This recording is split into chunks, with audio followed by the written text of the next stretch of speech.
Assalamualaikum warahmatullahi wabarakatuh. Perkenalkan, nama saya Rizky Kusuma Dewi, NIM 0211800032. Pada kesempatan kali ini, saya akan menjelaskan tentang pembuatan etil asetat. Bab 1 pendahuluan, bab 2 tinjauan pustaka, bab 3 pembahasan, dan bab 4 penutup. Latar belakang, Indonesia adalah negara berkembang di mana sektor industri kecil maupun industri besar telah berkembang dengan pesat. Industri-industri tersebut dalam membuat produknya sangat membutuhkan pelarut dalam jumlah yang besar.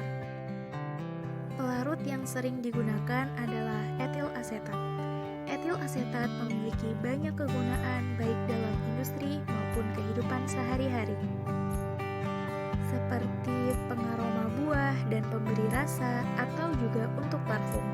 Dalam bidang industri seperti tinta cetak, cat, thinner, lin, PVC film, dan polimer cair dalam industri kertas. Kebutuhan etil asetat yang tinggi, maka diperlukan produksi etil asetat yang besar, sehingga pembelian etil asetat dalam jumlah banyak dapat dikurangi dengan membuat etil asetat sendiri. Tujuan yang pertama, mengetahui proses pembuatan etil asetat. Yang kedua, mengetahui cara memperbanyak hasil pada proses pembuatan etil asetat. Dan yang ketiga, mengetahui pengaruh konsentrasi katalisator asam sulfat dalam pembuatan etil asetat. Reaksi yang terjadi dalam pembuatan etil asetat adalah reaksi esterifikasi. Apa yang dimaksud dengan esterifikasi? Reaksi esterifikasi adalah suatu reaksi antara asam karboksilat dan alkohol membentuk ester. Dan apa itu etil asetat?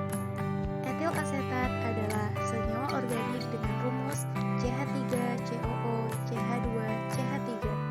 Senyawa ini merupakan ester dari etanol dan asam asetat. Senyawa ini berwujud cairan tak berwarna.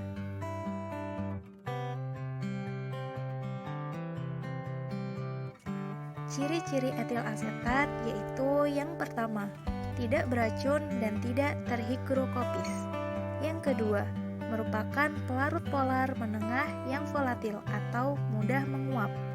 Yang ketiga, dapat melarutkan air hingga 3% dan larut dalam air hingga kelarutan 8% pada suhu kamar. Dan yang keempat, merupakan penerima ikatan hidrogen yang lemah dan bukan suatu donor ikatan hidrogen.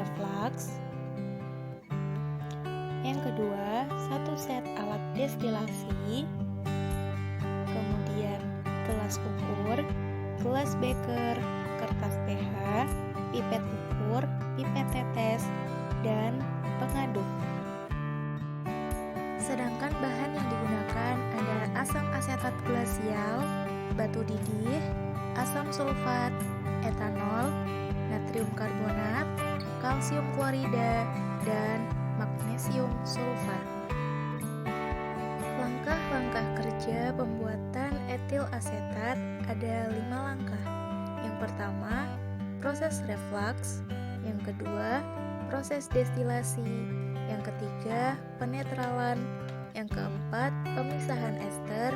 Dan yang kelima, pemurnian ester.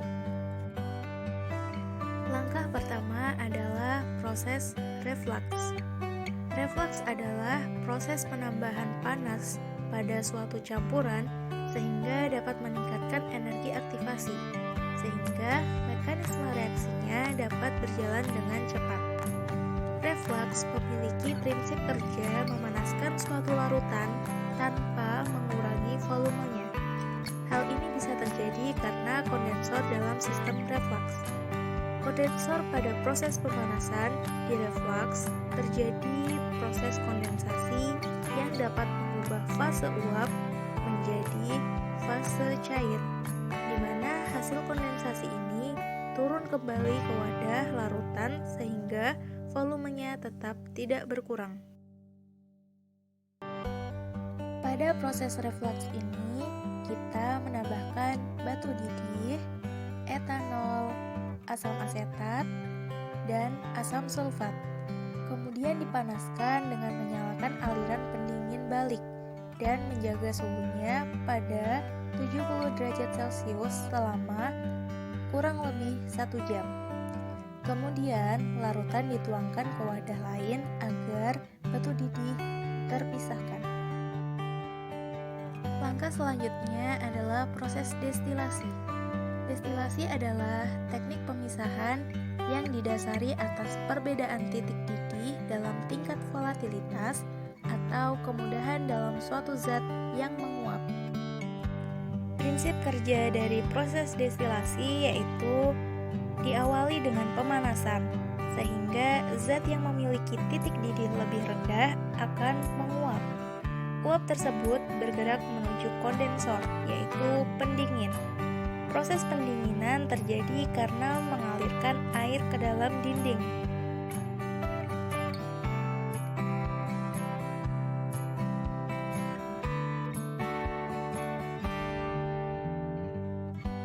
Sehingga uap yang dihasilkan akan kembali cair. Proses ini berjalan terus-menerus dan akhirnya dapat memisahkan seluruh senyawa-senyawa yang ada dalam campuran homogen tersebut.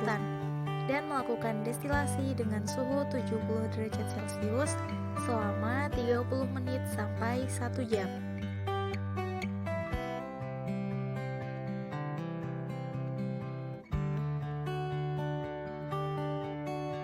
Proses penetralan atau proses destilasi dimaksudkan destilat yang diperoleh akan atau menghilangkan sisa basah yang didapati dari asam sulfat. Destilat yang diperoleh dinetralisasi dengan menambahkan natrium karbonat 5%. Kemudian periksa dengan kertas pH sampai pH netral. Setelah penetralan selesai, proses selanjutnya adalah pemisahan ester.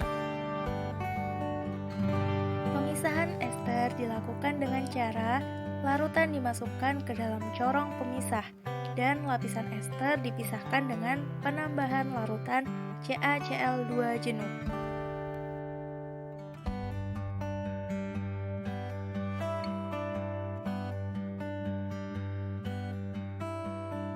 Tunggu beberapa menit untuk dapat melihat perbedaan dua lapisan.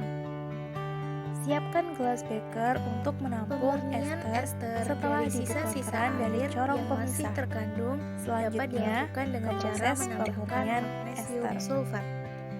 Menambahkan magnesium sulfat dalam larutan ester dan jadilah etil asetat. Tahukah kalian mengapa proses refluks dan destilasi menggunakan suhu 70 derajat Celcius?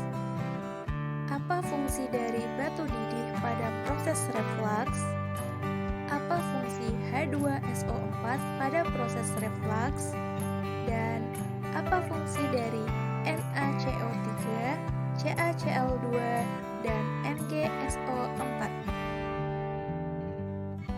Yang pertama, mengapa proses refluks dan destilasi menggunakan suhu 70 derajat Celcius? Hal ini dilakukan karena ester memiliki titik didih 77 derajat Celcius dan air memiliki titik didih 100 derajat Celcius. Dengan begitu, bahan yang titik didihnya lebih rendah dapat mendidih dan menguap terlebih dahulu. Batu didih berfungsi untuk meratakan panas, sehingga panas yang terjadi secara homogen pada seluruh bagian larutan. Tanpa batu didih, maka larutan yang dipanaskan akan menjadi superheated pada bagian tertentu saja, sehingga akan menimbulkan letupan atau ledakan. NaCO3 berfungsi untuk menetralkan hasil destilasi yang dihasilkan. Hal ini dimungkinkan masih adanya sifat asam yang dibawa oleh asam asetat.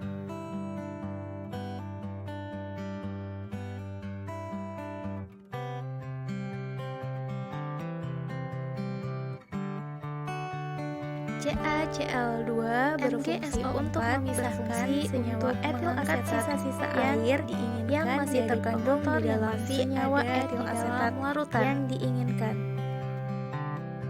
Fungsi H2SO4 pada proses refluks. Asam sulfat berfungsi sebagai katalis yang digunakan untuk mempercepat reaksi.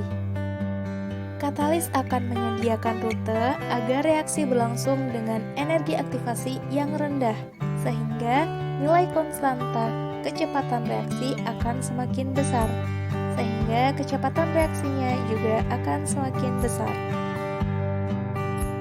Selain itu, karena asam sulfat mampu mengikat air, maka untuk reaksi esterifikasi setimbang yang menghasilkan air, maka asam sulfat pekat akan menggeser arah reaksi ke kanan atau ke arah produk, sehingga produk yang dihasilkan akan menjadi lebih banyak.